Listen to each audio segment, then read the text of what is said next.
this bill that was written by industry, for industry, and it will only benefit the people who are directly involved. The conflicts of interest in this bill actually are really frightening in relationship to the public and our voice. The danger is they are altering nature, and if this stuff escapes and affects nature, then we have got a disaster on our hands.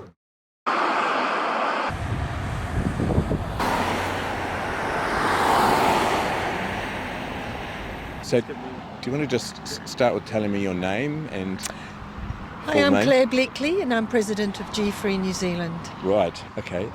Can you tell me a bit about your organisation, GE Free New Zealand? GE Free New Zealand has been working for the last 25 years. We have had some really excellent results, bringing to the public information on genetic engineering that includes New Zealand's trials as well as overseas, that supports the public in having good data and science on the concerns we have around genetic engineering. Okay. Well, what are your concerns about the gene technology bill currently before Parliament? We are highly concerned. The gene technology bill is really an industry bill that is going to exempt a whole lot of genetically engineered organisms without labelling, without any advice or safety tests done on it. And what really the most concern is, organic industry, not knowing this, is going to be threatened by any pollution.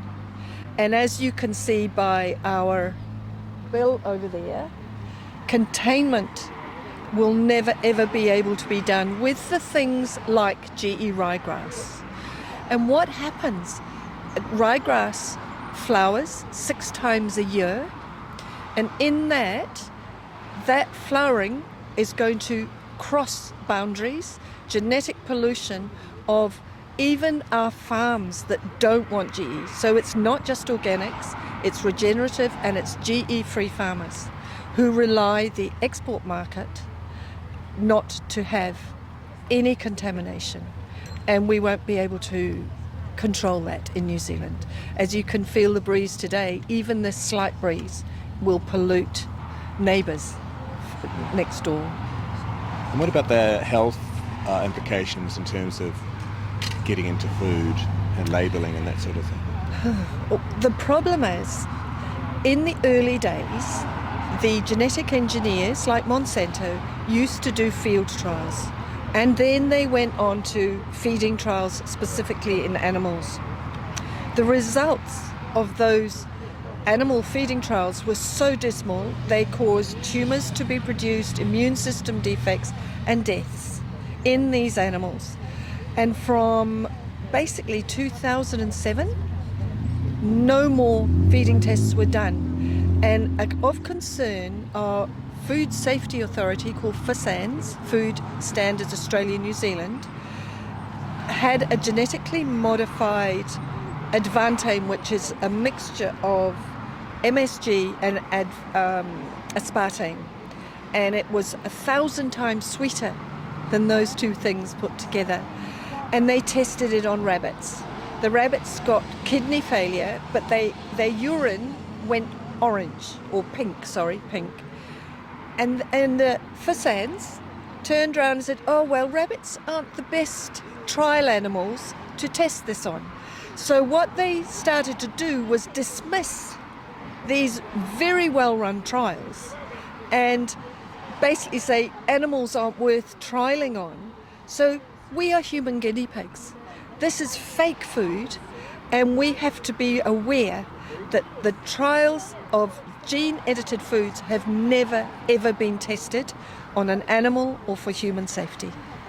Yeah, but like there was a gene bill, was it 2002, and that was voted down and got rid of But at that point, there was an outcry, right? And the media was against it. What's different this time?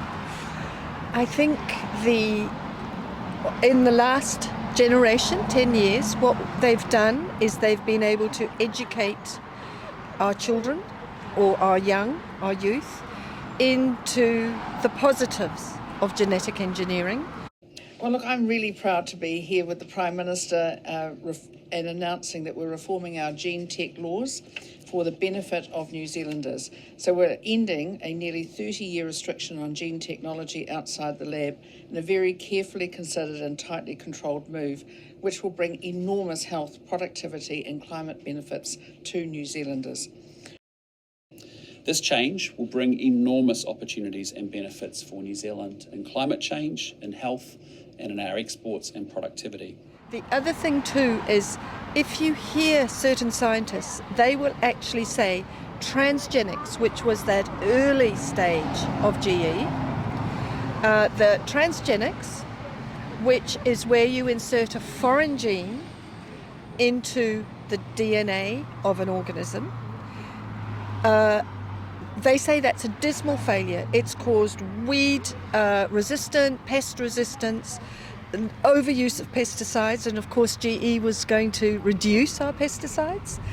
Now in today they've invented a new terminology called gene editing, and that is a different type. It uses a bacterial enzyme and a RNA molecule that they insert into the DNA, and it goes down and it is programmed to cut the DNA at certain spaces. Now what you can do once it's cut, it cuts both strands, and you can insert a synthetic gene, a foreign gene or a gene of interest, but also you can leave it to repair itself. And in that repair it's like scar tissue, and vital little bits get broken and lost. So then you get mutations but also failures. So gene editing is not precise, but we are told it's precise because it will cut where they want it supposedly, and that is the problem. Is it safer than transgenics that you were talking about? Can we say it's never been tested? So we can't say that, but it is genetic engineering, and we know that it has many off-target effects.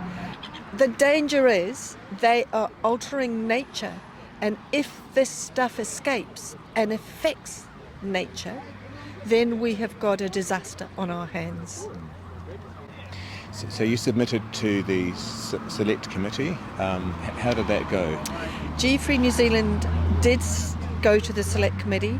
The select committee actually gave us 4 minutes with which to give our really in-depth submission. They were quite rude, and G3 New Zealand did write to the select committee and asked for a full 10 minutes, and they turned it down. They said, we'll read your submission, but of course if you don't, because it was such a detailed submission, we really wanted to pull out the points that were really important to us, like there is no precautionary principle, there is no testing, there is no labelling, there is too many exemptions. And the other thing too is it's a very broad bill, and microorganisms are probably the most frightening of all the genetically modified technologies that they can interfere with in nature, because they're ubiquitous. So we are going to, with these microbes, we know how threatening they are to illness. And once they start fiddling with that, we've really got a disaster on our hands, another disaster, you know. What should concerned members of the public do now? Because the submissions are closed, but is there anything else that people should be doing? Yes, what we are asking is there is a petition up on the parliamentary site as well as a hard copy. So if people are looking for something to do, this petition will close on the 17th of June, and then the Parliament will have to consider all the people who've signed it to take out all duplicates. But this bill says halt the gene technology bill and set up a commission of inquiry. We are hoping to present it to Parliament early July, because the Select Committee has said they will report back to Parliament on the 31st of July. We want to get this in beforehand. We are really pleading for people to sign this bill. It's Halt the Gene Technology Bill by Lisa Err. And what we are asking is that this bill that was written by industry, for industry, and it will only benefit the people who are directly involved. The conflicts of interest in this bill actually are really frightening in relationship to the public and our voice. And it will affect consumers because there's no labelling. It will affect farmers because there's no labelling. It will affect our export markets. We have 360,000 people who are reliant on the agricultural sector. And there was a very good report put out by the New Zealand Economic Research Institute that said on their findings we could lose between 10 to $20 billion of our export market demand if GE is introduced. It is of concern, but if our agricultural stuff is about 57 million, that is virtually half or a third. So we could lose maybe 100,000 agricultural workers. Where will they go? How will they go? It will collapse the regions. And so we have got a really big problem with our export markets.